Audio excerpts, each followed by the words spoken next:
always a big anticipation for that cloud. Just like waiting, looking at that time. It's so stupid. Now I know how dogs feel about like everything. It's like, oh, it's coming, it's here, clap. Oh, it's so exciting. Ben, welcome back. Hey, I'm alive. You're alive. Where the hell have you been? I went to Armenia, and then I brought back COVID from Armenia. Ooh, that Armenian strand. Actually, no, I'm 90% certain I got it from a Russian on the plane. Because I tested negative before, like the day before we left. So, also, you know, I would never accuse the Armenian people of giving me such a filthy disease when the Russians probably did it. Jesus Christ. Well, it's you know. On that note, Nathan is also here. We have a 3-man show. Yeah, feeling filthy. Woke up a bit disheveled, so yeah, but I'm here. I'm now the third chair though, so I'll graciously not talk as much. Oh, I was planning on not talking as much. Oh no. Yeah, we're gonna have to find a time that works well, because this seemed to be kind of a night. Honestly, I woke up an hour ago and it was out of stress, being like, oh god, I can't be the one that's late. So yeah, we'll have to figure out some scheduling stuff, but for now we're gonna be continuing on with the conviction art. We're gonna wrap it all up, not in this episode, because the last chapter of the conviction art, the birth ceremony chapter, is absolutely abhorrently long, and a lot of stuff happens, at a lot of talking points. So we're just going to talk until we have to go, and then pick it back up wherever we leave off, because there's no real good stopping point either in this chapter. It bumps. There's no like hard stop or anything. Yeah. Yep. It just keeps going. Which was kind of a nightmare to...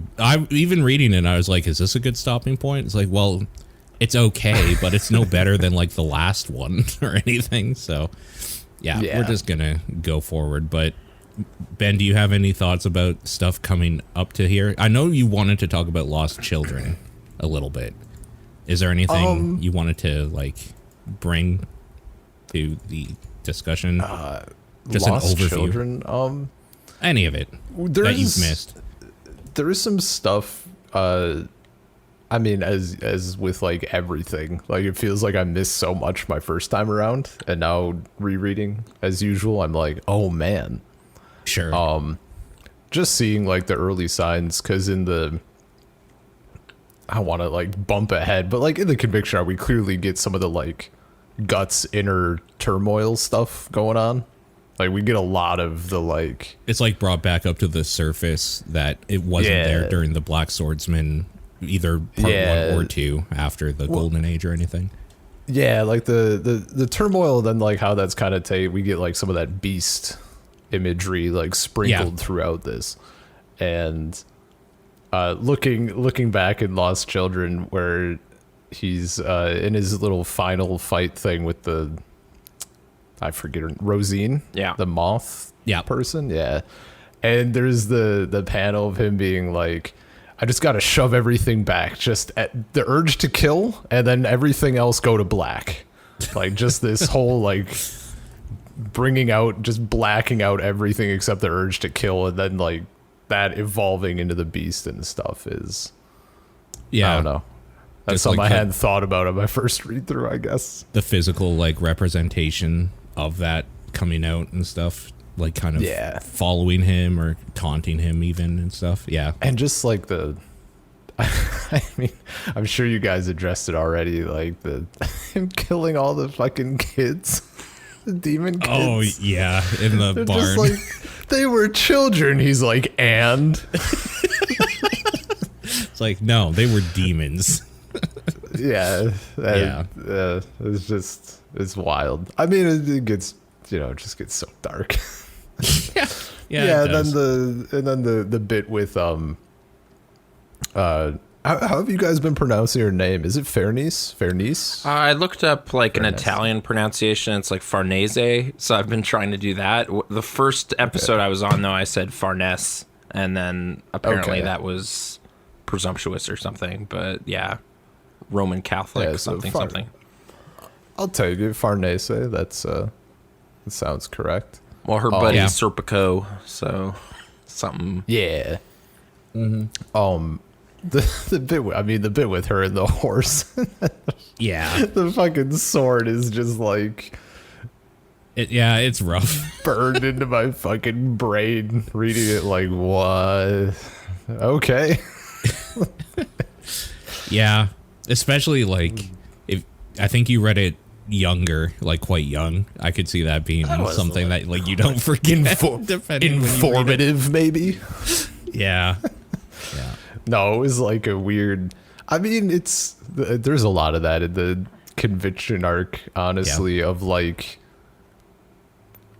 making a thing, towing the line of like sexy almost, but then it's like super fucked up in a way that doesn't let it be sexy to any normal person. But it's just, I mean, I said it at one point in chat somewhere. I was like, it's kind of like torture porny. Like it's, Totally. Yeah. There's so much torture, but there's also so much nudity and just like for things for no reason other than to be there. Sure. I don't know. It's an experience. I feel like the sentence, like an undulation of flesh or something, has happened more than once. Already with just like, yeah. oh, this is the craziest orgy ever, but it's so weird and awful. So yeah, I was surprised there was kind of we'll run into a bit of a callback to like the Count's wife's situation. Yeah, which I was not prepared for. Sure, but that's later, I guess. Hey, buddy, cat's visiting. All right, let's jump in here. So we kind of meet back up with the holy, oh my god, holy iron or iron holy chain. Iron chain knights or holy chain iron knights. Yeah, sure. Holy iron chain knights. I think is correct. As they're traveling through a land of just plague and disease. I'm guessing like the Black Plague or just something is happening. There's dead bodies everywhere being spread by rats. Well, we get a bit with that like King's Aid or whatever from like way back in the Golden Arc or whatever. I was sort of surprised to see him, but it's like, yeah, there was kind of one guy in that whole kingdom that didn't seem like an asshole, and it was this guy. And then he's kind of, oh man, the plague spread here too. There's corpses everywhere. Right. And you kind of get the presumable demise of that awful king that caused all sorts of problems, but if that is his death, I wasn't like, satiated or whatever. I wasn't like, that guy finally got his. He definitely needed to be like skinned alive or something. Yeah, Mozgus should have got him something, but instead he's just kind of a crazy dream of a hawk, and then maybe he's dead. I don't know. I was left a little perplexed. Yeah, it's super weird. Also, just the imagery of like the hawk of the light hawk or whatever, the hawk of light. Yeah. That we find out soon thereafter that has been a shared kind of imagery in everybody's dreams, which leads to some speculation of, okay, is that Griffith / Femto or whatever playing tricks with people, or is there like a weird revelation happening? Because I think we talked about this last time where technically Guts and Casca are still like part of the band of the Hawk, right? So there might be some weird imagery there of like that going on. We find out later on by the end of this what it all means, but it was kind of a cool little taste of things to come, I suppose. Right. It seems kind of like a positive, glorious thing as opposed to a dark, horrifying thing. So I was a little thrown. And I kind of missed the first time I read it. Like last time when I was, like yesterday when I was flipping through it again, it's like, oh, this is where Zod loses his horn. Like the glowing hawk kind of slices it. And then he's left to think about how powerful that thing is or whatever. Sure. Yeah. Yeah. And it's also just with the glow, like the entire time that we're seeing like the glowing hawk stuff with this idea of like a savior, like this white glowing nice benevolent image, and then like meanwhile we're reading about all of the holy people that are just torturing the shit out of everybody. Yeah, like the script has almost been changed where the supernatural stuff is kind of the beacon of light and the people are the shitty thing going on for a while. Yeah. Well, kind of harsh Inquisition imagery kind of comes in, and yeah, I like pretty early with this crew of people, like Mozgus and his torturers. I was like, are they like, they were priests, but they've been corrupted by the Inhumans or something? Like they're just taking this to the nth degree, way too far. But because of the system of belief or whatever, people are still like, I don't know, he's in charge, he's the authority figure, I guess this is okay. Like there's a lot of like Farnese just kind of sweating and like looking with blank eyes at things and just being like, okay, this is my religion, I guess. Like, man, there is so much sweating. Yeah. In this chapter. There are so many people with globs on their head the whole time. Mm-hmm. Yeah. Nervous, man. Yeah, It's an I don't blame him. Inquisition. Conrad's face was formed out of those rats. It was fucking weird and gross. I was kind of like going through it again for note purposes. Like seeing Godo again was kind of nice. Like he has some wisdom to throw at Guts. I don't know if he receives it. Like he's just kind of criticizing his way of doing things, and also how he's caring for his weapons and such. It's like, what are you doing? Like you've done 10 years damage in like 2. This is no good. I have to get off of my deathbed and fix this for you, because this is my great work here or whatever. So he's reforging the sword. But also, what does he say? He's kind of that like blanking out everything and just focusing on fighting and revenge stuff. He kind of criticizes that way of doing it. It's like, you just can't face sorrow. Like what you should have done is just been really, really sad and hung out with Casca and like faced what happened instead of blinding yourself to it and just fighting. There's some heavy-handed. Okay, this part is very good. There is some heavy-handed kind of bad tropish writing, I think, in here, where it's like, just like a blade gets nicked, so does your heart, quenched in battle, or like.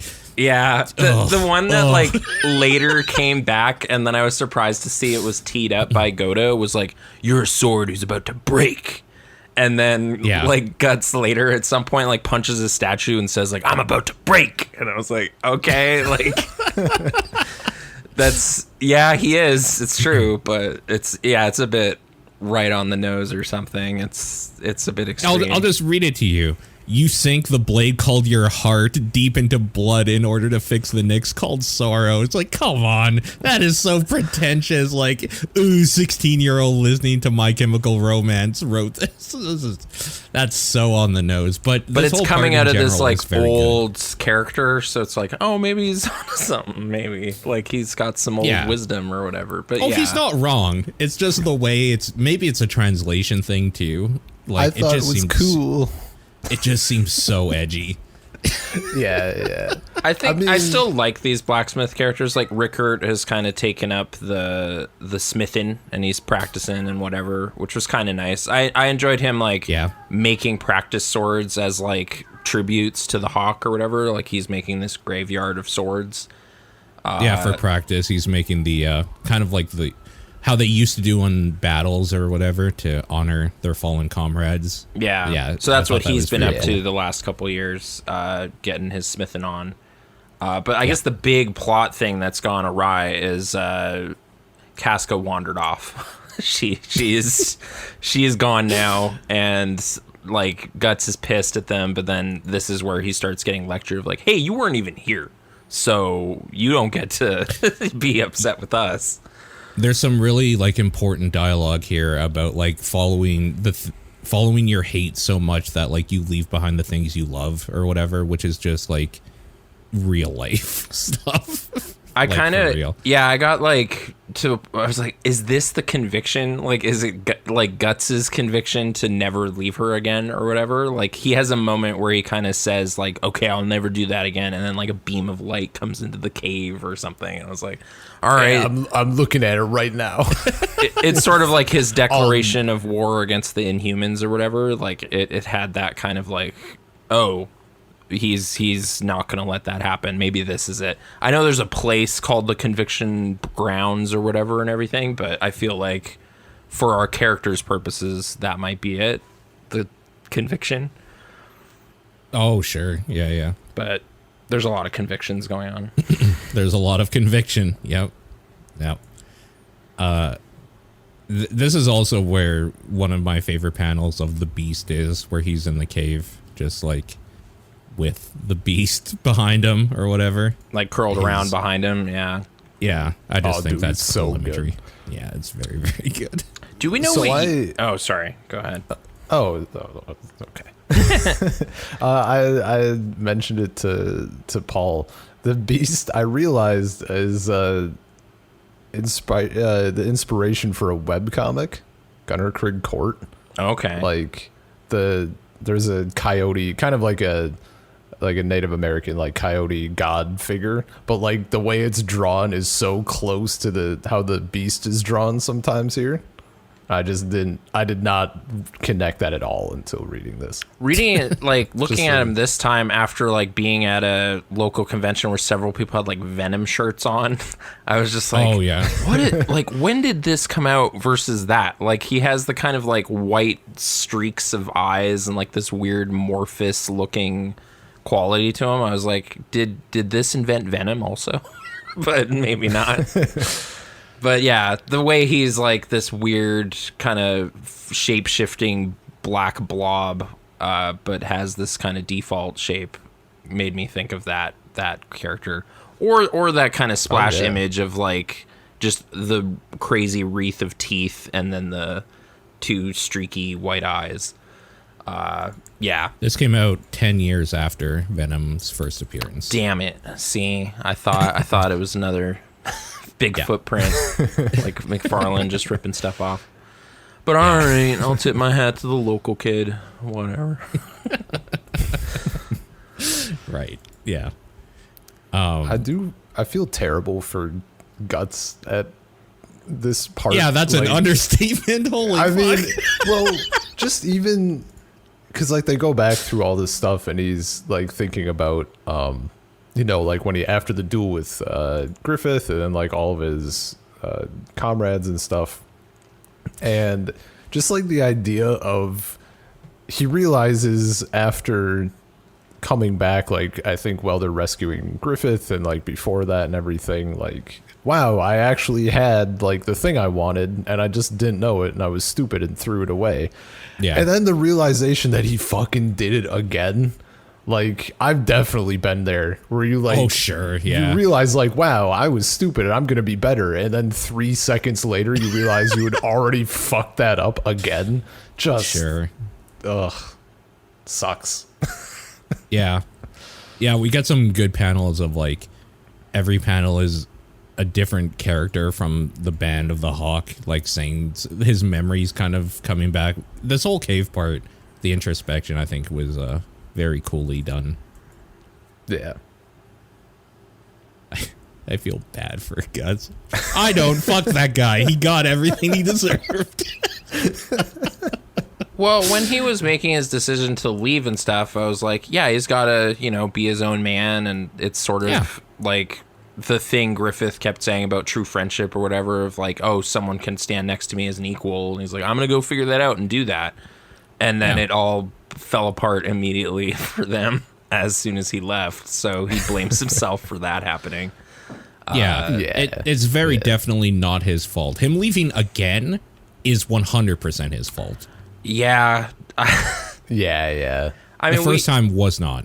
We haven't, like, I've been trying to fish for, like, anything similar to the weird state Casca's in after all this. Like, the most similar thing I have is the Twin Peaks Rebirth or whatever, like, the new series, where Dale Cooper's just kind of not there for, like, 90% of that show. he is like a shell of what he was, and he's this odd, simple character, but you get the sense that he's still in there or something. I'm trying to read Casca that way, because I liked her a lot, but she's just this kind of stammering like goofball now. She's eating pearls and whatnot. Like, it's kind of weird. Yeah, I can't tell at this point either, because I thought maybe it was trauma or whatever, and like she's the last just time buried we saw herself inside herself, kind of thing. Yeah, into almost like, I don't know, like an inner child coming out, and because can't take it otherwise or something. Yeah. But now I almost feel like is there something supernatural going on, because this has lasted way longer than it probably should have.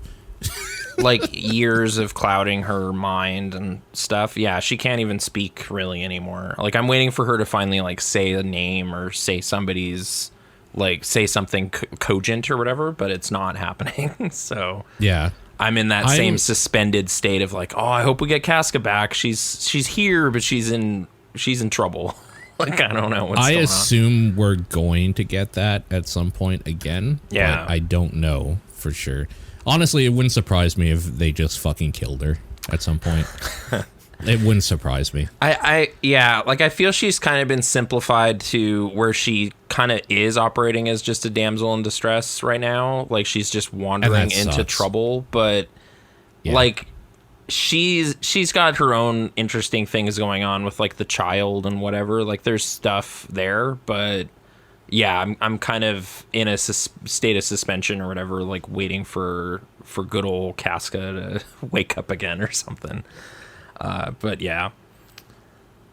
Oh, I guess we're getting to where like bloody scripture Mozgus is introduced. You know, like the plague lands are happening and there's turmoil in the kingdom, and then who rolls up to be the Inquisitor, but the worst Inquisitor in the church. Yeah.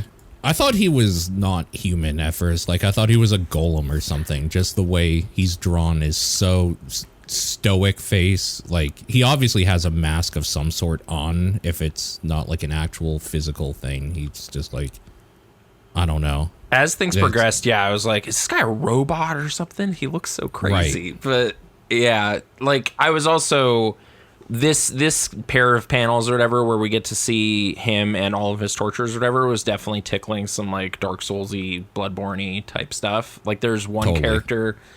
What's that little guy you like send off on errands in 3? Like, yeah, I can't remember. Why did I think it was like Grey Rat or something? It is. It's something like that, right? Yeah, I think it's Grey Rat. Like, he just looks like the little torture guy, the guy that like pulls out ears or eyes rather, like with his little tongs. With like the ponytail. Yeah, he's got like 2 little tendrils on his hat though, whereas Grey Rat only has 1. Yeah, the pigtails. The pigtails, that's it. Yes, thank you.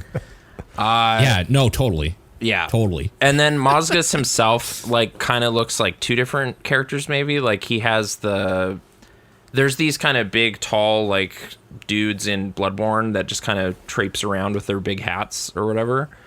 Yeah, they're the ones that steal you and put you into the pocket dimension in their pouch or whatever. Oh, those are the sack guys. And actually, he kind of looks like one of the torturer with the chains. If you're gonna be, yeah, sort of a similar build, and they all have their executioner hoods or whatever. So, you're talking about the guys with like the staves or something that just kind of walk up and down that one street. Yeah, primarily. Yeah, they're in white. But something about just the height and the hat and everything. I feel there's one more, but it'll vaguely. It might be one of his later forms, so I won't get into that right now. Sure. Yeah. His later form looks like a toy that I used to have or something. Like, it's such a 90s action figure type thing. Literally the thing. Literally has that sort of vibe to it. Yeah. Yeah, this whole part is super cool. We get a little bit of story of what Farnese and her crew's up to. They've been taken off the Black Swordsman case or whatever, and they're in this area to help with the heretics and the uprising that is perhaps starting here around this holy area called the Tower of Conviction. Yeah. help the refugees out or whatever to help. And they're kind of Mozgus supposed to protect the Inquisitor, and then there's this attack from all these like upset parents and relatives of people Mozgus has killed, which I felt for them a little bit already. It's just like, you killed my daughter, like I'm gonna get you, and then oh wait, he has like this super team of executioners that are his personal bodyguards, so you can't get close to him. And despite basically allowing them to breach his like carriage or whatever, he's still like, oh, it's cool. Holy Iron Chain Knights, you guys are trying. Like, you know, we're on a righteous mission or whatever. So we're on the same side. So like, it's cool or whatever. He's also no slouch either, though. Like when one dude's captured, he beats him to death with his book. He beats him with, like, in my head, the Bible, which is great. Yeah. Like, oh yeah, it's definitely hits him with the book. It's his book. Lands the corner of it on him, and his eyes like bug out. It's just, when he gets like triggered by stuff, it was so crazy seeing him like erupt in veins and things, because he has like this stoic, like mechanical almost facade, and then when he's upset, he just turns into this rage pustule or whatever. It's crazy. Yeah, you see that it's not like a mask necessarily. It's just his fucking face. Yeah. Oh. Yeah. The close-up panel of him is so fucking gross. Have either of you yeah played Super Punch-Out? Briefly, No. but not as extensively as OG Punch-Out. So is a later character kind of like this, where he rages out? Yeah, there's a character that's like, I think his name is like Narcissus Prince. He's kind of like a pretty boy preppy kid or whatever, and very like floaty around and stuff. But when you hit him in his face, he gets mad and just like basically the same thing. He just like goes Hulk mode, and he's easier to attack then because his guard is down. Okay. Yeah. Anyways, I just like this trope. Also, actually, I think one of the last characters in that game looks kind of like the Inquisitor himself a little bit. So weird how inspiration just kind of moves around in different ways. Yeah, I don't know, the Inquisitor. So we're getting to the part, I hate religious zealots in media. That shit drives me up the fucking wall. We're at the part where this manga just started annoying the shit out of me. Almost immediately, I was like, "Oh, this Mozgus guy needs to get it. Like, this guy sucks." Yep. So, yeah, but good, effective like villain casting or whatever. Like, they just kind of gets teed up. It's like, oh no, that guy's really dangerous and scary. And then his like kind of sanctimonious way of comporting himself was just like, oh, this guy. Oh, I hate him so much. I can't believe he's like cloaking the awful things he's doing, and like, no, I'm just doing God's will. You know, this is my role. I have to bludgeon this guy. I gotta like horribly torture all these people because they are starving and stealing. And stealing's a sin. Starving's not a sin, so that's not on us. Like, it's just weird way of like rationalizing everything he's doing. And Casca almost gets like pulled into this right away, like, because she's like a guy stumbles free from like the judgment or whatever and is like running over to her, and it's like, oh no, they're gonna think she's part of it. But then Lusa steps in to, hey, no, don't worry about it, you're with me, and don't talk to these people. And somewhere between books, she is just christened Elaine to this group, and I wasn't really sure why. Yeah. But well, they don't know her name. They had to give her one. They just come up with one. Yeah, they just come up with one. There's a moment here where one of the guys is being bludgeoned by the wheel. He's set to execution by wheel, so they break his limbs or whatever. Yeah. And there's like a couple panels where I was under the impression Farnese is getting super like turned on by what's going on, and that was like weird in a way I wasn't ready for here. They kind of build into this a little bit later on as well, where it seems like she gets off on like torture. That's like my last note is Farnese fire kink. She has weird sexual buttons from like traumas and repressions and things as a kid.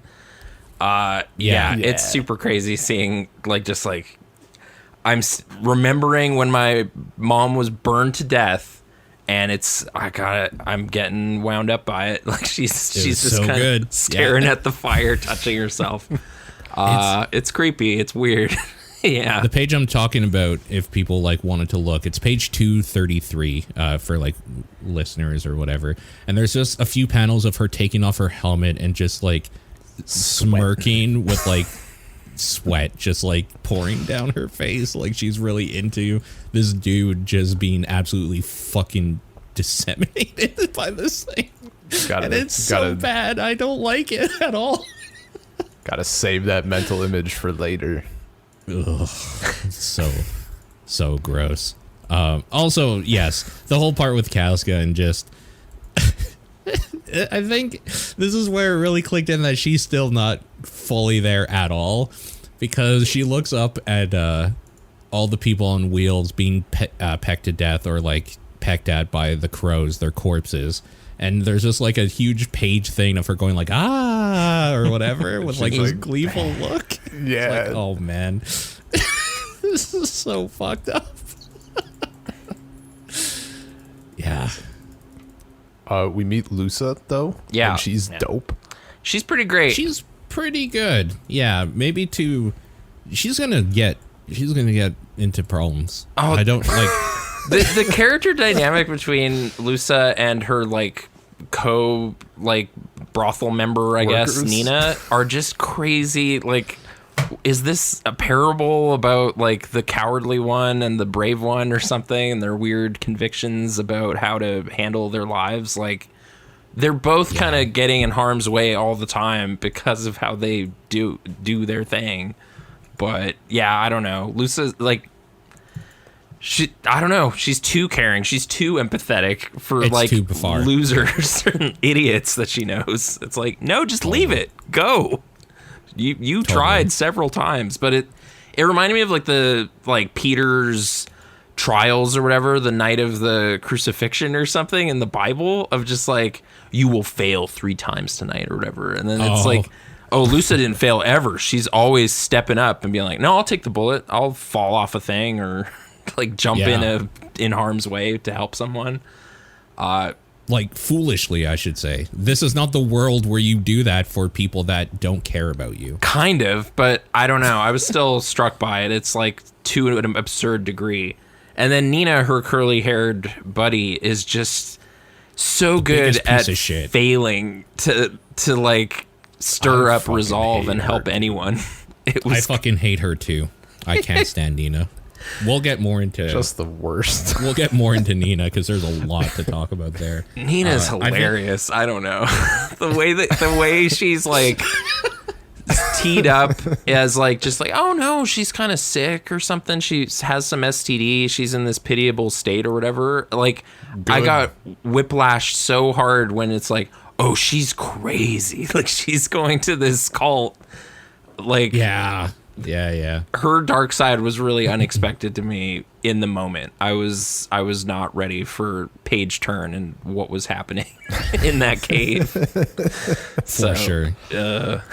I think it's worth mentioning too, the reason why we've been kind of led up to be a little bit worried for Casca in this place is that there's been a prophecy that she's going to be burned at the stake at the big pillar or whatever, pillar of flame, blah blah blah. There was a whole thing, and it was kind of part of Guts's the sheep will gather or whatever.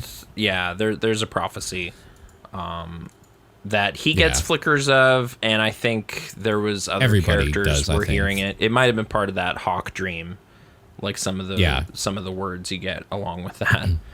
But Guts, specifically when he's in the cave doing the introspection and getting some rest or whatever, has the dream, and he clearly sees its Casca tied up, about to be burned at the stake. So we know as readers that this is not a great place for her to be, just in general. So it's a little scary that at any time, I think, at least I felt this way reading this, I was just is this where she gets found out? Because I know that's going to happen because it's been prophesized or whatever. But not yet. We're not there yet. Instead, we meet a new character, which is best described as shitty young Guts if he like wasn't morose and more just like a little shit disturber, I guess. Yeah, if he was a thief instead of a tank or whatever. A warrior. Like, yeah. A rogue. Yeah. But his bits are pretty good. And also there's it has to have come up before this somewhere, but I think this is the first instance where I really noticed the use of like, I don't know how to describe it, like whiny or scared or crying dialogue where they like he has a panel where he's like, I was so scared. Oh, and using a lot of the shush sounds, and I don't recall seeing it as much before, but it gets me every time. That's because Like, this new generation doesn't pull itself up by its bootstraps, and all they do is cry about everything, where Guts had to fight for everything he has, which is nothing. he's got that sword and arm, but yeah. Which are just graciously donated by Godo. Like he's like, sweet, thanks for the stuff, and then like walks out. And it's just like, all right, yeah, that's real. What a jerk. Guts is the perfect representation of the boomer logic of like the only thing he got was given to him, and yet everybody thinks that he fought for it. It's like, no, I deserve it. I deserve this sword. Which, sure, he can wield it, so I guess. But. I was going to say, he's the only one who can lift it, so... Yeah, he did work enough that he can lift 600 kilos of iron. I mean, that's just the analogy, though. Like, that's the whole thing. Like, you just have to... You have to know enough people and have enough resources so that when you see the opportunity, you can take advantage of it. You can get your arm cut off and then be donated to. That's communism, baby. Anyways, yes, we meet Isidro. Sneakadro. I think his name is. I'm just bugging you. Sneakadro, yeah. Sneakadro. And we kind of just get like a few pages of who this character is. He's stealing from a group of soldiers that get just absolutely butt fucked by the Kazan soon, who are reclaiming their territory. The plague has taken over the kingdoms that we've kind of seen warring over this land back in the Golden Age arc. Midland, I guess. West Midland, I think. Yeah, the Midland area. And they're kind of cleaning up and retaking. We find out, or by what they say, what was originally theirs, which I believe it, because I know how white people operate. And they're just like taking over essentially, but that was like pretext that happened in the last chapter that we didn't really talk about because it's not important until now, where we see a group of them descend on this group of bandits that he was stealing from and just murder the fuck out of everybody. He does pull kind of some sneaky poisoning or whatever, like non-lethal poison, which I was surprised by, on this like gang of jerks. One of them did have an absurdly big head. Like he was right to call him out and insult him on that basis. It's fair. Totally. Yep. But then, yeah, he does kind of go like, oh, the army was here and they killed them all. And then the army does show up. Like there really are a bunch of like Kazan or whatever there to wreak havoc. And Guts just kind of strolls in, like he's just there, and like he's walking by. He's walking to the tower, and these guys are like, we can take him, which is the famous mistake everyone makes. Everybody makes, yeah. Him and his fucking the double page spread of him and his cloak is just so good, iconic. Like we get so much of it, but you just want to stare at it every time. You get a great like good. double splash page of like him first swinging the sword at the four guys, and then like a page of them just tumbling apart. Like, dude, that initial page 23 where it's just the sword curved in the foreground. Oh, yeah, you love to see it. There's like 5 pages of the same scene just showing like how brutal it is, and I'm so here for it because there's been so much talking in this that I'm just like, I haven't seen enough things get chopped by that sword in this chapter yet. So we see that here pretty punches a dude's eyeballs out. pretty readily. Oh man, yeah. A guy like jumps down from a building and he just like stalls him in the air like with his iron fist or whatever. Crunch. Dude, it's so good. The other one, I love this poor guy like vaults at him and then realizes just before he gets his head split that he fucked up and his jump was not enough for this blade or whatever. Like there's a little blink of like, oh, I'm done. Like realization or something. Yeah. And then swing right through and just like a melon, just and he's toasted. Those eyeballs also popping out on the ground. God, it's so good. Oh, yeah, so much eyeball popping going on again. I love Missed it. Also, the whole move of, like, them descending upon him at the same time, him just, like, using the fucking sword, planting it down as, like, a way to vault up into the air, and then come swinging down to just, like, do a whirlwind to kill all of them at once. So fucking dope, but, oh, I never get sick of it. I always get a little bit worried for people when they're okay. Like, when I don't hate somebody and they're, like, going up against Guts, I'm just like, oh, Serpico, what are you doing? You're going to just get murdered right now. This is so dumb. He's at least crafty about it. I was admiring his tactics later, but totally. the other, like, eye-related kill that I was, like, had to stop on and be like, wow, look at that. One of the Kushan throws like this blade ring into a guy's face, and it's just kind of like, oh, I get it. He just kind of split his eyes. Like it's just in his face now through his eyes. It's like a small little panel or whatever, but I was just, wow, that guy went out in a weird way. Like, good for him.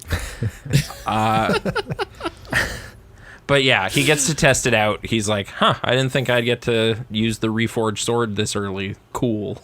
And just, like, kills these guys. Just keeps walking, yeah. And then we get reintroduced to a character that I kind of got, like, fuzzy memory on. Like, where did we see this guy? Like, I remember him. He's the tournament boy, right? Yeah.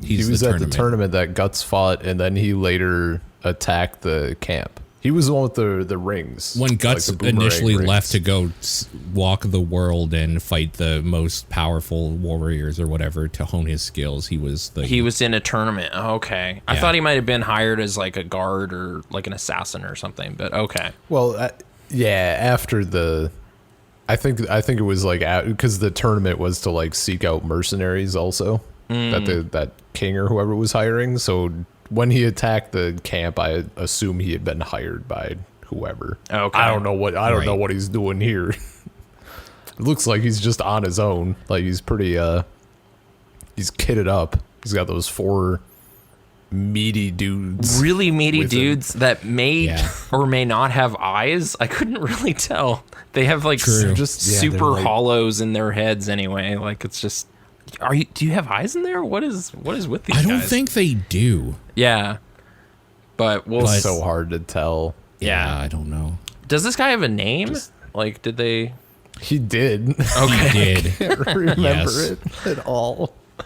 Well, we'll be reintroduced to him later, presumably. But he sees Guts from afar and goes like, "Oh, I remember that guy. We're not going to intervene on this, though. Like, we'll just let him walk off for now. We'll shadow those guys." But I guess back to Isidro, like, I think he grew on me over the course of this story. Like, initially I was like, oh man, this little bratty kid is going to be here. What are we doing? Like, it's like Puck ×2 or something, like quipping and making silly jokes. But it kind of gives Puck somebody to like joke with and be more experienced than, and that's kind of fun. But he kind of genuinely goes out of his way to pitch in this weird way. Like, he's kind of like, oh, Guts is like the dopest warrior in the world, so if I like shadow him, I will become awesome. Also be. Yeah. Like, I'll be his apprentice. He doesn't want to be his apprentice because he doesn't want to answer to him. He just wants to steal all his techniques. Yeah. He's going to steal his moves. So good. So the real greatest swordsman would just watch and take all of his ideas. You better get swinging that sword, kid. You got about 1,000 reps every night before bed and when you wake up. Yeah, he talks about wanting to be the greatest swordsman. He's like throwing rocks. He's really good at that, though. He's really good He's super good at throwing rocks, to be fair. Yeah. Yeah. But, oh man. Okay, I guess my next note is about those eyes. The eyes start opening and appearing periodically as we approach the tower. Yes. I was really like, what? Who is this? What is this? What are these eyes? I feel visually they kind of reminded me of like a couple moments in Rosemary's Baby where there's just like Satan's eyes opening and you don't really get to see Satan. But that's how his presence is established in that movie. Here, there's just kind of something stealthing around observing all these events. And then we get like gigantic wide shots of like something fleeing into the darkness. And you don't really see what it is or what's going on with this guy. Right. So yeah, like that will be important in this arc for sure, but somebody's observing how things are proceeding and is scheming, I guess. But we only get eyes and we don't get explanation until later. Also just sets a really ominous tone because every time the eyes appear, it's because of like something fucked that's happening usually. Some weird entity is peering out. The other thing it reminded me of is there's like a scene described in It the book that doesn't really play in the movie or anything, where it's just like the kids are in their little base or whatever, and then it's like, oh, this big eye was watching them from like a pipe or something. And it was like, oh, cool, okay. Something creepy's over there. And it's Pennywise in that case. Here I wasn't sure what it was for a long time. Because storytelling. What? You didn't predict it? No, I was actually wrong. I was like, is this like the spirit of Femto or something? Like watching things? Sure. What is this? But yeah, it's not. This whole arc has taught me, one thing, it's that whatever seems like it would make the most sense is probably not going to happen. Mm-hmm. It's going to be something completely out of the blue. It's just weird. Just weird shit happens. Yeah, I mean, sure. Yeah, I should have noticed the Behelit-esque look to them, because we've seen those eyes crying blood and everything before. But I just spaced out and got it wrong. So you got me, Mira. You tricked me. I had zero. Dude, this was that whole bit was a thing I like kind of blurred on.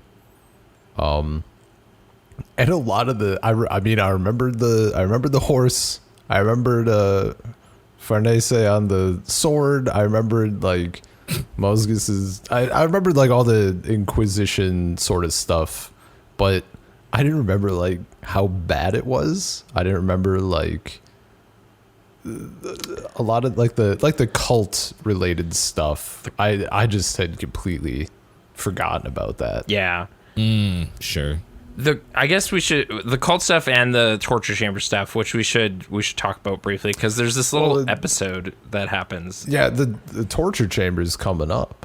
Yeah, it's basically here. Yeah, this woman the woman is like, what is her crime? She like protests the decision of the church or something. Like she just says, no, her baby is dying, so she approaches them and asks for food. Like that's literally her problem. And that's a sin, I guess, is like stepping out of her class or something.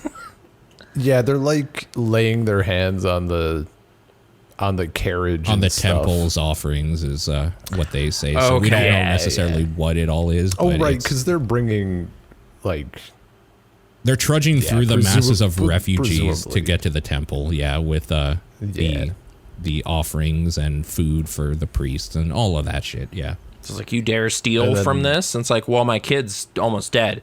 Oh, I see. My heart is moved, and you shall receive aid or whatever. But then it's this terrible deal where it's like, oh, we'll save your baby. That's effortless for us. We have medicine and a guy right here. But now you must pay for the sin of talking to us. So off to the torture chambers. Yeah. Dude. Yeah, him saying, I say love need not know fear. Her self-sacrificing pure love shall find reward. It's like, oh no. Yeah. His weird like cry face when he's like, I truly hope you pass the trial, but he's like what is this face? He's like crying, but also in his rage mode. Like, I don't know.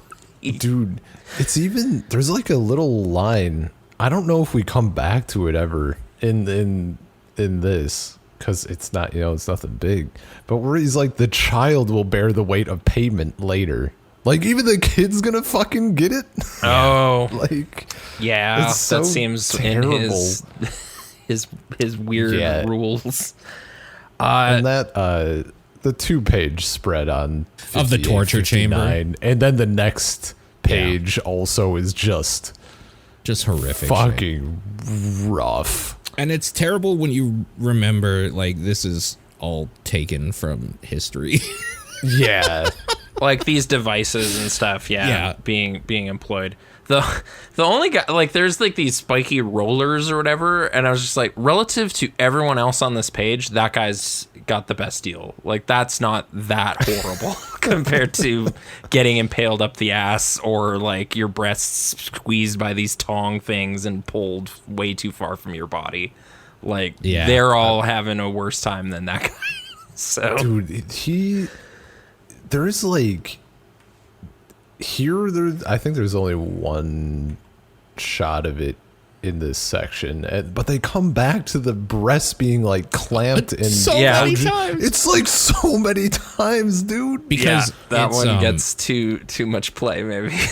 it's immediately visually just like shocking is the thing. Yeah, it's super easy to recognize what's happening and how fucked up it is. Yeah, I feel Miura plays a really great like horror move or something here, because like that's the one that makes Farnese like turn away and just like, ugh, that's too much. And then I flip the page and there's just leering Mozgus face right in your face, and it's just like, thou shalt not avert thy eyes or whatever. I was like, like, what is this dude doing? Like, he kind of scared me. Of that page, just sitting there. Yeah. Dude, in the bottom of that page where it's just his hat is making like a shadow and like it's just his eyes, and then it's he's kind of standing behind like, her, just like, look at this, look at God's work or whatever. It's just, God, man, what a panel. Yeah. I don't think the guys that are getting their feet burned have it too bad either. In respect to like everything else going on. But I think that's also horrible. This mom character is also like, I think she's about to get some hot poker business or something. Like, that's her first round of torture. But yeah, it gets worse in this chamber, but you don't want to be there. Dude, and then we get that shot of Farnese at the end of the chapter again, where it's like, it looks like she's still kind of horrified, but also we've seen that look recently, and there's sweat beads on her. That's more of a wince than a smile, at least this time, though. Like, at least it's coming through where she's uncomfortable.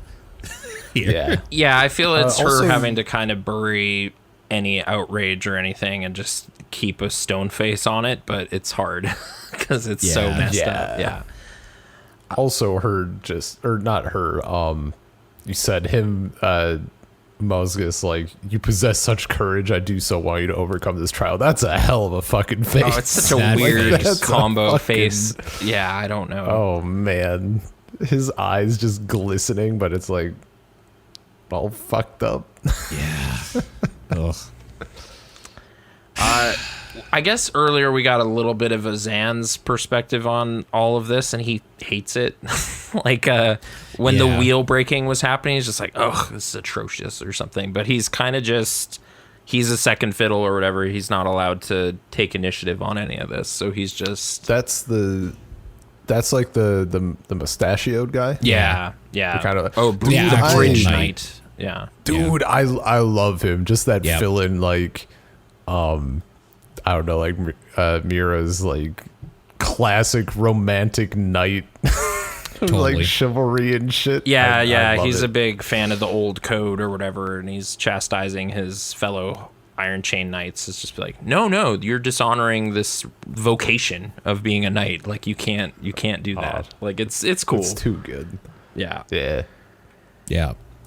The scene that we just saw of them kind of looking for alms and begging or whatever, we kind of start the next part off with a rewrite of that from a different perspective as Lusa is getting absolutely railed by dude Jerome. Yeah. By Jerome. Yeah. In her tent, just kind of peering out as they ride on by or whatever. And we kind of start getting the like refugee / prostitutes, the whores perspective from everything here. Yeah, there's this little gang of like 5 characters, I want to say. I think so, something like that. Yeah. Yeah. The way Casca's reintroduced here was really funny. Like, it was just with like, her head dude, just appearing. So good. like they're just going at it, and then suddenly this bandaged face is just right there poking through the side of the tent. Like, what? And dude freaks out. It's pretty funny. Dude, him going, that scared me limp. Yeah. So we've never seen Casca with these bandages until that moment. So their scheme to kind of keep her out of harm's way is to be like, oh yeah, her face is like ravaged by syphilis, so we covered her in bandages, and we'll keep her with us, but she can't work right now or whatever. And her name is now Elaine. Her name is Elaine. Yeah, which is pretty funny. And this Jerome character, like, I don't know, he's kind of drawn like a jerk. I don't know, like how to Totally. like the shadows and eyebrows. Like a Chad. Yeah, something. It's just like, I don't know where this guy's loyalties are. Like, this guy could be bad, but just in a dumb, like, nobles way, like the characters we met, like in the Kingdom or whatever. But he at the very least really likes Lusa and gives her like a pearl necklace as a bonus and everything. And seems kind of in good with this group, and he hates his job, and Farnese specifically. He's like, she's the worst. Yeah. She's a terrible manager. Like, she's not good. Yeah, I know that feeling. Actually, Nathan and I both know that feeling. Yeah, he's got some beef with how things are operating or whatever. So he's sneaking around, not being a good Holy See member, I guess. But that's fine for our purposes. We definitely get the impression though that he's not whore seeking or anything. Like, he really actually likes her. Like, he's not going to their all their beds or something. He's not like they have a relationship of some sort that was prior to this. I think so. I think he has one line about Elaine though, like Casca, where it's just like, oh, pity or something about her face and like her situation. So I was like, what does that mean? It's like, I don't know. Like, it's like, she's pretty good looking. I don't know. Oh, she can't. Okay, fine. I won't bother then.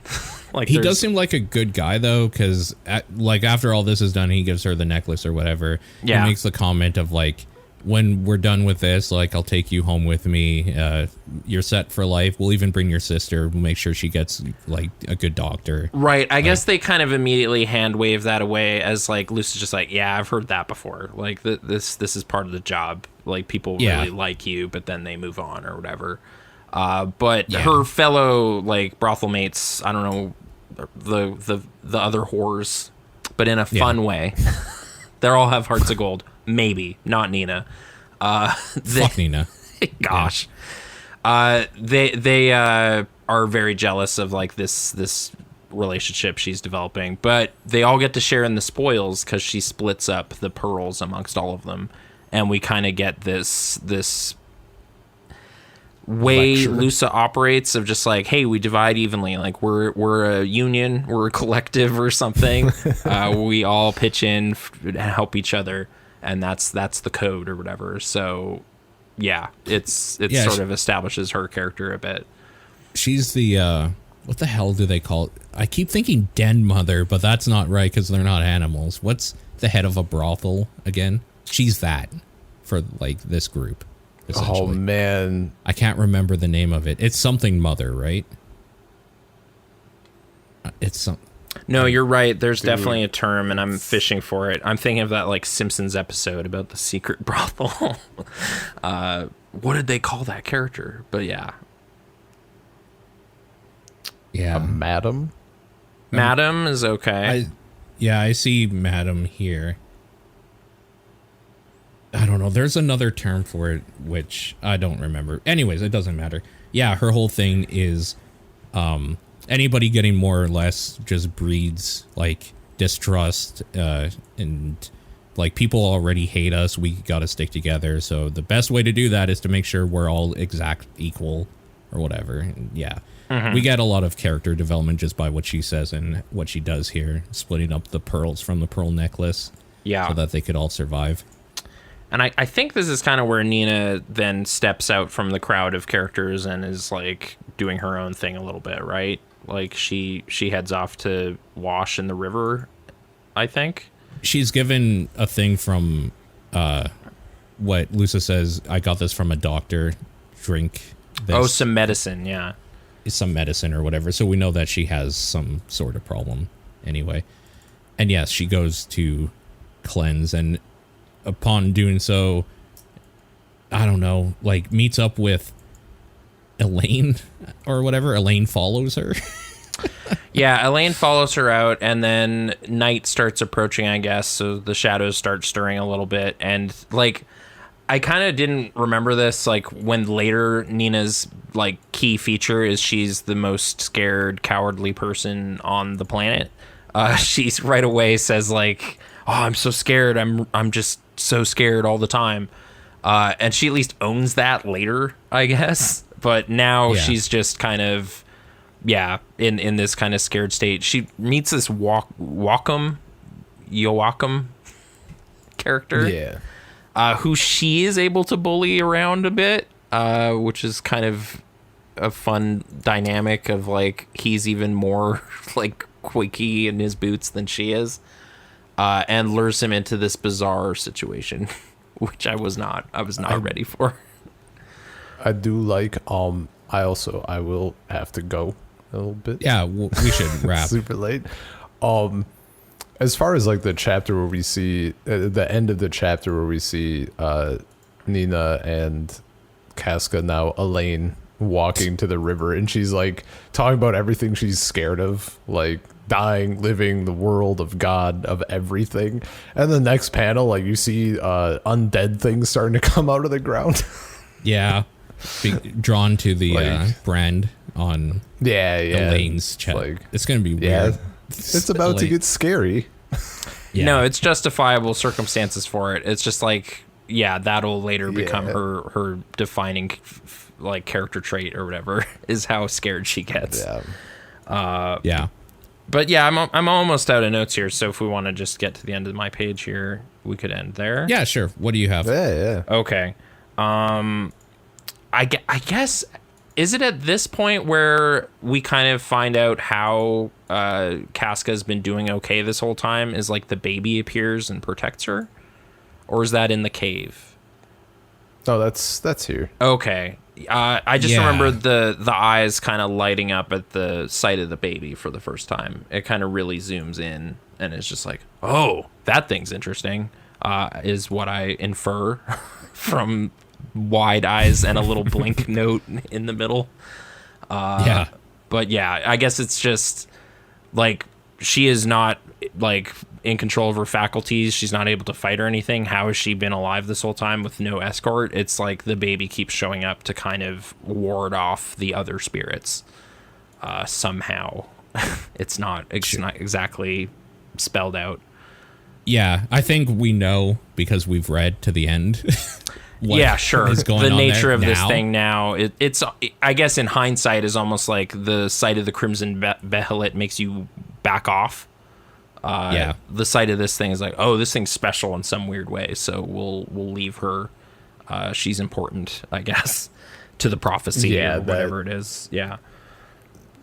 Like it kind of a similar thing, I guess, to like even before the eclipse, where we had the couple of demons that would encounter Griffith and be like, oh shit. Yeah. Like, Wild was like, this is the guy. Like, they knew. And then, I don't know, just sort of that weird, like, probably like primal a demon stink sort of thing. Like how animals can like sense when one of theirs is weak and will either protect it or kill it or whatever. Yeah. And so I'm taking it as like, it's like one of the god hands fucking brood or whatever. Oh, okay. So like nobody should be touching it. That's Sure. like when at this first like little bit where it appears and then stuff is fine. Like that's the. Yeah, because we know this thing has been tainted by Femto in some way. Yeah. Yeah. So, yeah, no, I mean, that makes sense that it has the stink of the god hand on it. So maybe don't fuck with it. Don't mess with that thing. Yeah. Yeah. Okay. Because even like if it can't do anything, there are definitely things that can do things to you forever, ostensibly. Yeah. Yeah. Oh, so Nina's crazy orgy party happens. It's just this meek character going from who she's established as to like this wild-eyed like cult crazy was such a head spin at the time. And this is some of the most like porny stuff that happens. I was around like where people were, and I had to stop reading. I was like, I can't read this part because there's no end in sight. No, But yeah. This is where we hate Nina, though, right? Like right from the get-go, how this the weird way she betrays Wacom or whatever is messed up. Yeah, like she asks him like, "Hey, would you go to hell with me? Like, do you love me that much? Would you fall for me or whatever?" He's like, "Yeah, I guess, sure." like, yeah, of course. And then she takes him to hell. Kind of, yeah, like right nearby. Yeah. So yeah, it's just in that cave. Actually, hell is just right there. And there's this initiation ritual they're trying to put him through, and it's just what is the first step? Like at some point you have to kiss the goat on the head and the member, which is a snake. Which is a snake. Yeah. Which is a snake. Yeah. I guess the stew though, like this awful human brew they made, is the deal breaker for him. He like takes a swig of it and there's like a finger in his mouth, which really confused me in the first reading. I was like, is that coming out of his mouth? What is this? But yeah, it's just like, this isn't a dream or like drugs. I thought this was not happening. So no, I can't eat humans. And then she just calls him out. I was like, he means to betray us, kill him. And everyone turns on him. Yeah. Real jerk move. Like I fucking hate her. I hate her so fucking much. Yeah.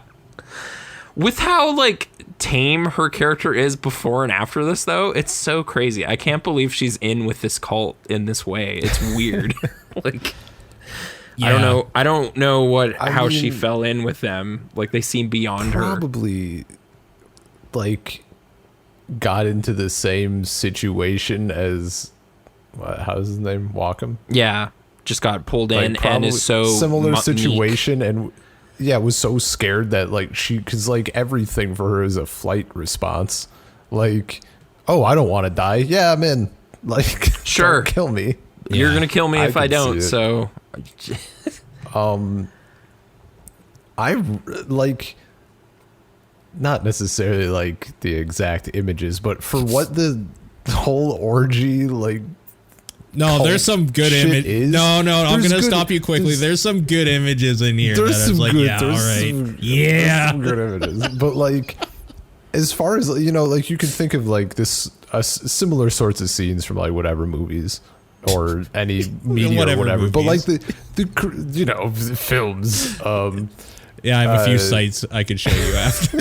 No, the only one I can like keep thinking of in relation to it is like The Shining's way of like having a sexy scene that turns real bad. You know, like it's like your horniness plays against you in the next page or whatever. It's kind of like that. I was just thinking of like the kind of the craziness of like everything and how it's blended, right? So there's like scenes of them having sex, but then there's like shadow hands coming over them and like bodies literally melting into each other.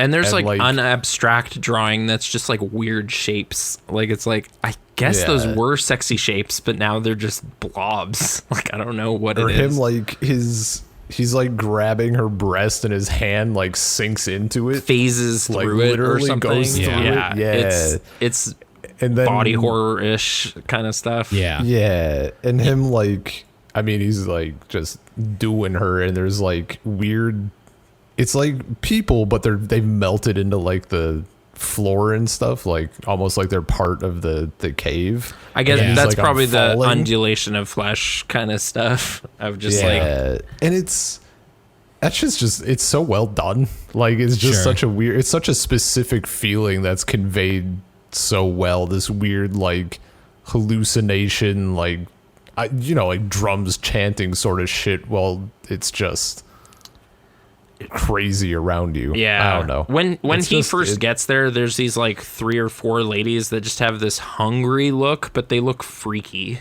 like coked out or something. Like it's just no good.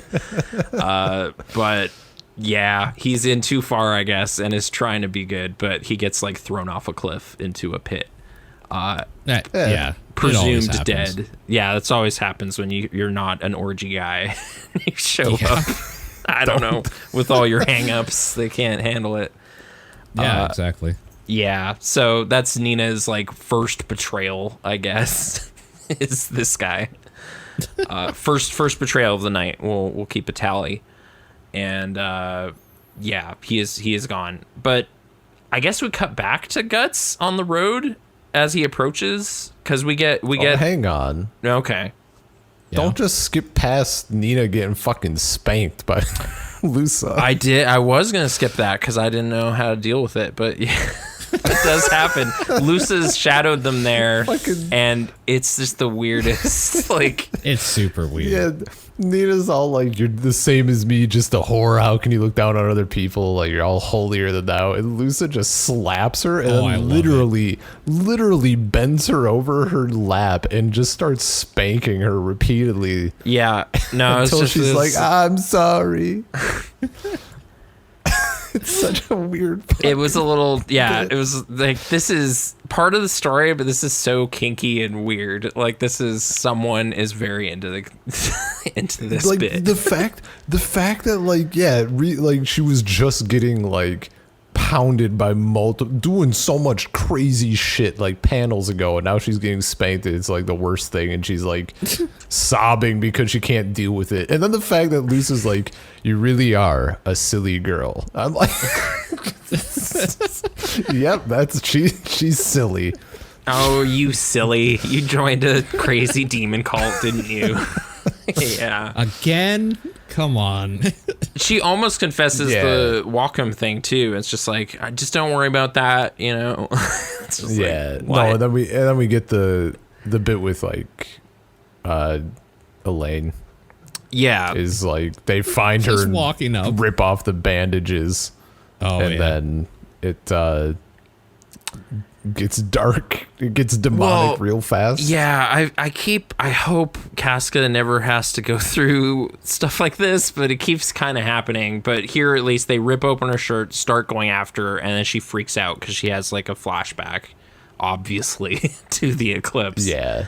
And they get weirded out enough to kind of like hesitate, and then the baby saves her, right? Like, I'm pretty sure. Well, like stuff starts getting demonic, like people turn into little demons and start like chomping each other and shit. Yeah. And Lusa's like, "What is this?" And then the baby does appear. And she like in like a vortex or something? Like there's like swirls around it, yeah. Yeah. There's a bit of a vortex, and then we see like the demons coming out of the people. Like there's like the shot of there's it's like exorcising them or something. Yeah. Yeah. And then the baby just kind of like fucking poofs in midair. It just flips out of nowhere. The whole time, and then everybody Casca bows going like, down. Yeah, just like hilarious to me. Ooh. Yeah, everybody bows down, and then now she's got witch cred or whatever because she was able to summon that. Apparently, like this cult is way excited about her powers or something, which will play into like her becoming famous in this subculture, which is bad if you're trying to hide. yeah. But okay. Sorry, I was just too excited to jump over to like the biggest Dark Souls-y moment thus far, maybe, where it's just like, oh, this enemy just came out of this. Like they just read this and we're like, that sounds dope. We should put it in the breaking game. Wheel demons. Yeah. Like totally set up, I guess, by like Mozgus's whole thing is breaking people on wheels. Now there's these dead souls affiliated with wheels, and if a brand comes walking through, they're gonna wake up or whatever. But yeah, Isidro and Guts and Puck are like set upon by just a fleet of bone wheel monsters. And it was one of great. the worst monsters. Yeah, he effortlessly takes care of them, which is like, wow, that's how you know he's tough, because those things can hit so hard so fast. But yeah, it's a fun little scene, and you get Isidro like breaking his sword, so he's gonna need a new one. Yeah, because he cannot just cleave a wheel like it's nothing. Like his master or whatever, the guy he's stealing moves from. Yeah.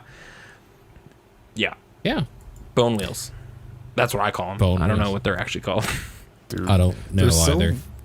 They're so fucking cool, and the fact that like we get the shot of them like all rolling, like they're all squatted up and just kicking up dust, and then it's just Guts smiling. He's like, "This is new." Like, there's not even any fucking like, "Oh shit, what's this?" He's just like, he's ready. Yeah, he's been doing this for a while now. Yeah. And I guess he is fast enough to not worry about it. Like, he's just cleaving these wheels as they approach, and it's no problem. Like, it's... Yeah. You are definitely not that fast in Dark Souls. Right. And it's slower than supersonic speeds like Rosine, so this is easy in comparison. In part, it's throughout all of this now, but you mentioned like with Puck and Isidro, like some of their shit is just so good, and I love the bits of like little comedy drawings that we get from them, like when Isidro's sword breaks and it's just them like fucking yeah, like looking at the broken sword. Like, it's just so good. It's so cute. It's weird levity given the events of this story in general. Like, I guess they're welcomed because it's just a different tone than it feels like a different manga, honestly. Kind of with them in it, like, or that's way more TV friendly than like a lot of the events. So it's just you could just verbatim put all of this in, but other things it's like, yeah, we gotta tone this down. Like, this is X-rated. We can't have it. So yeah. After this battle, I think what are we calling him? Skull Lord or the death? Skull Knight. Guts kind of like speeds up his approach or whatever. Starts running, and he runs into. I've been calling him just Skull Knight. Sure, I don't know. Yeah, Skull Knight. We'll go with Skull Knight. He shows up to kind of reiterate the prophecy and further explain what's going on a little bit. Like, it's just like, oh, this, you can't stop this from happening. It's like a reflection. Like, this already happened. It was the eclipse, and this is like an imitation of the eclipse. So there's no stopping it. And yeah, same thing's going to happen. A lot of people are going to get just absolutely fucking destroyed, and some evil shit is going to happen or whatever. Yeah. There's a lot of cool dialogue here about like the moonlight on the, or this is just a reflection on the surface of water of the moon. Like, we can't do anything to change the moon or whatever, but maybe you're a fish that breaks the surface, because of like how he's been kind of changing little by little how things happen. Kind of, yeah. Like, he's at least got enough force of will to give it a try.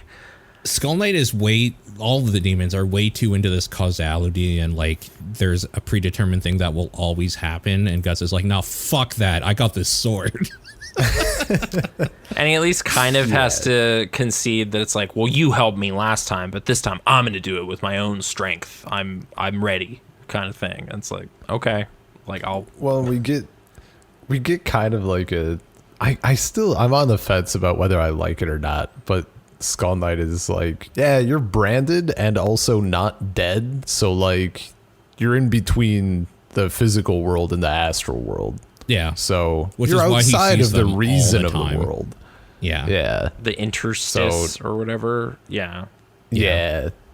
So like, I don't know, but yeah, all the talk about like causality and shit, and it's like, okay, Yeah. Give it a rest, man. Like, I get it. When it's coming from that like weird brainy looking like God hand guy, it's like, wow, he would know. Oh, Void. He's got authority no, somehow. He's got a big brain. He's got an air and a about cape. him. He's got a cape and everything. That- Like he would know. So all that absolute garbage. This is destiny. Also, we're gonna gaslight you into feeling a certain way, so you pull the trigger. It's terrible. Before we just head off here, this is also the first time Puck is saying he's feeling something there that isn't just anger. It's like a complex swirl of intense emotion from Guts. Like, it isn't just... it's not just hatred. Is this ecstasy? Like, there's some really weird vibes. It's like a coming off concoction him. of shit. Yeah. Like, it's like he's angry at Femto, but also loves him. Maybe there's something weird. Totally. Yeah. And I guess this is probably where like Puck's never met Skull Knight before, right? Right. So the line that they left on, I was like, oh yeah, weird. Like he says he felt like an elf. Like he's Felt like an elf. Yeah. Yeah. He's of that plane or something. Like the mysteries around Skull Knight are fun. I enjoy this character. Yeah. So just the way I took the ecstasy line is like Guts, because I mean we get him thinking immediately before that like it's gonna happen one more time. Yeah. And it's him like in front of all the bodies and shit.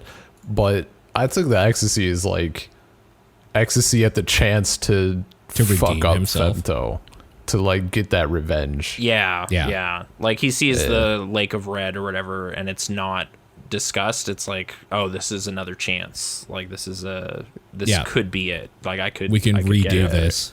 Yeah. Or like the ecstasy to meet Griffith and raw dog him for 10 panels. That's you know. probably I part of it. I too, hope yeah. so, man. Causality, baby. There would be nothing this manga could do wrong if they just gave me a whole arc where he is absolutely fucking the shit out of Griffith. An arc, 4 volumes. Dude, Just 4 volumes When- of it.